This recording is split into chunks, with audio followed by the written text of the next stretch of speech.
Thara at CrowSong Lodge, and I am behind still on my 31 Days of Tarot challenge from Ethony Dawn, and so playing catch up. I'm going to try to do several videos tonight, so we'll see how far I get. Today I'm recording day 5, and today's challenge is the card that stalked you for 2017. And for me, I actually don't get very many tarot readings for myself, and I don't actually do a whole lot for myself either. So there aren't really any tarot cards that stalked me. But I did have a whole bunch. I did have a couple that stalked my clients a lot this year. And even though, you know, our readings are not totally for us, they're for our clients, and you know, we don't need to hold on to those things.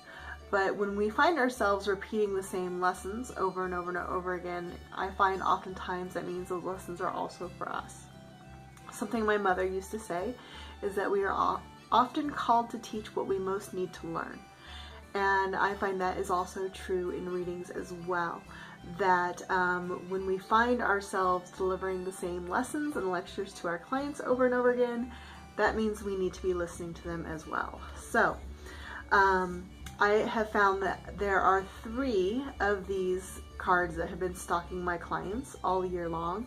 And through having to work with these cards so much, I've of course discovered more aspects and nuance to them myself, and are taking those lessons on board as well. And I found that in doing so, that these 3 cards are related in a way that is similar to how the Hanged Man, the Tower, and Death are related as well. I view those as 3 aspects of change, and I've talked about that several times in other videos, none of which I remember off the top of my head, so there's that. But those cards are, I'm going to try to give them to you in order. Oh look, they're all multiples of 5, that's fun. They are the Hierophant, and this is the Shadowscapes Tarot deck. So this is the Hierophant, a word I can never spell. The Devil, one of the favorite cards of the tarot. I think this guy gives us a very bad reputation, but I'm fond of him. And Judgment. And that's card number 20? Yes, 20. Judgment. So that's 5, 15, and 20. That's kind of a fun number there. 5 is not a popular number in numerology either. We'll circle back around to that. So, like I said, I'm viewing these cards very much the same way I view the change cards of the Hanged Man, the Tower, and Death. But for me, they have a slightly different relationship. So the Hierophant, for me, is often talking about tradition and the wisdom you gain from the people who came before you. So this is often family values, your community, your elders, your teachers, the things you've been taught, the way you've been raised, your traditions, the way things have always been, the wisdom that is passed down. Some of these things are wonderful knowledge that you should absolutely listen to. They're common sense, words of wisdom, words to live by, and some are outdated means.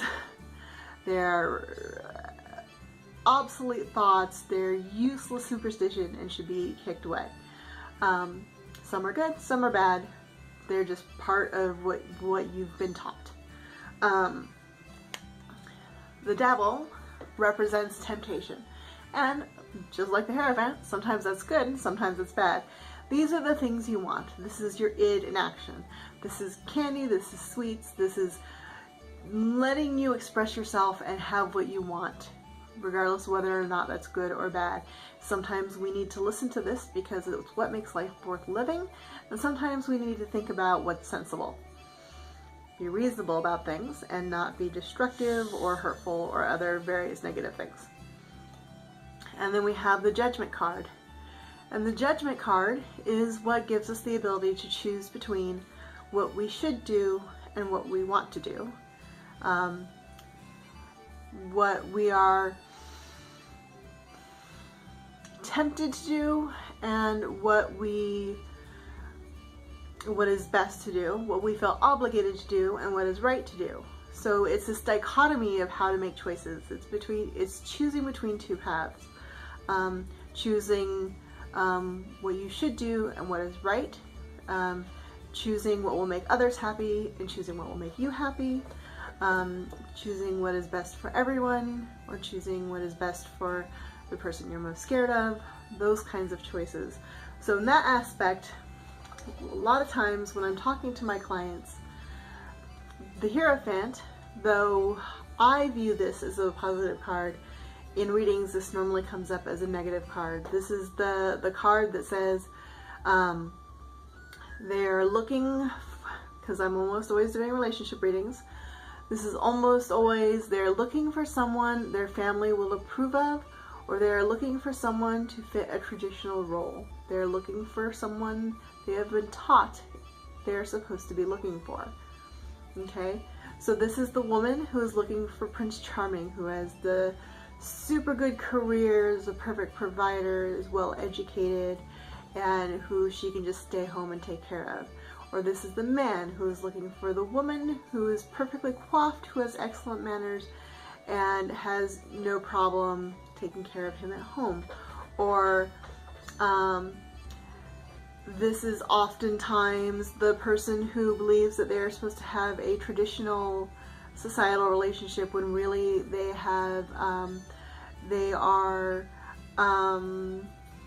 queer or lesbian or gay, or they have a non-standard relationship preference, like these kinds of societal pressures. So a lot of times when this card comes up, it's somebody who's struggling with expectations that have been placed on themselves and what it is they really want for themselves. When this card comes up, it's often a 50-50 split between whether or not this is a good card or a bad card. But usually this is either, it depends on the context of the question. For my male clients, this is usually a good card. When this card comes up, that means like, yes, this is a relationship that you can feel free to indulge in because there are no expectations of future obligations here. And for my female clients, it's usually the same thing, but like, no, you shouldn't commit to this relationship because there are no intentions of future obligations here. So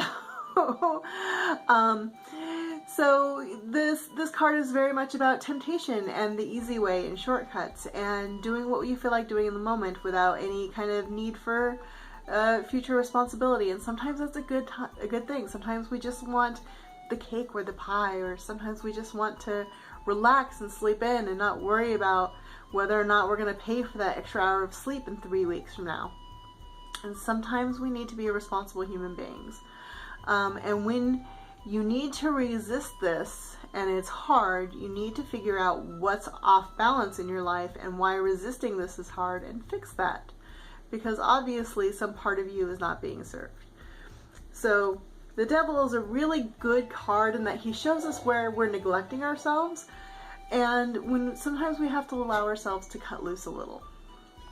And Judgment, of course. A lot of times, the way I was raised to read tarot, this is about having to face a decision and needing to treat it seriously. But as I've developed as a tarot reader, this is a serious decision. I mean, it's a major arcana card, so it's all pretty serious here. But Judgment is about having the wisdom to see which path is better despite how the paths look. Which one is wisest for your future, and which one is wisest now, and which one will serve everyone the best. So it's not always the one that is the sensible decision. Sometimes you have to look a little bit deeper. And you really have to break down your priorities and what you're looking for and what you want to get out of this decision in order to make that decision. And so it's not just something that you can, it's not about just doing like the right thing. You really have to sit down and analyze this one from all angles. And so it's about making the truly responsible decision, not just the decision that seems responsible. I hope that makes sense. So yes, and the way that reflects on me is I've been doing a lot of things where I feel obligated to other people, and I'm often very much a sucker. I'm someone who will agree to do things for people, and I think it's no big deal. And at first blush, it usually is no big deal. And then there's like scope creep happens. And like that quick little thing that they asked me to do turns into a 3-month project. And the next thing I do, I'm running an entire event from 4 states away. And I don't know how that happened. And that's pretty a standard practice for me. So I kind of feel like these readings have been coming to me because I need to start learning how to give myself a little bit more devil, allow myself to have some pie, and allow myself to say like, no, I think I only feel like donating my time to one charity right now. So I don't think I need any more charitable projects to take over my time right now. I think one is probably enough, and I do like sleeping in on Saturdays, so I'm gonna do that. And kind of guarding my time and taking care of myself that way instead of thinking that I need to wear myself to the bone. And also letting go of a lot of the pressure that I've put on myself with the idea that I have to do things in a traditional way. Like I have to try to keep myself on a regular sleep schedule, or be awake when the rest of the world is awake, or do anything else in the way other normal people do. It's fully okay for me to go ahead and just figure out what works for me and my brain and my body, and then just do that in a healthy way. So, so yeah, a lot of these lessons that I've been learning in the last year, and it's kind of funny to end up in that place alongside my clients. So even though they're getting love readings, I seem to be getting life readings. So I guess that's what stalker cards are really all about. So those were mine for 2017. And I'm looking forward to getting caught up on everyone's blogs. So I will see you in the next one. Bye!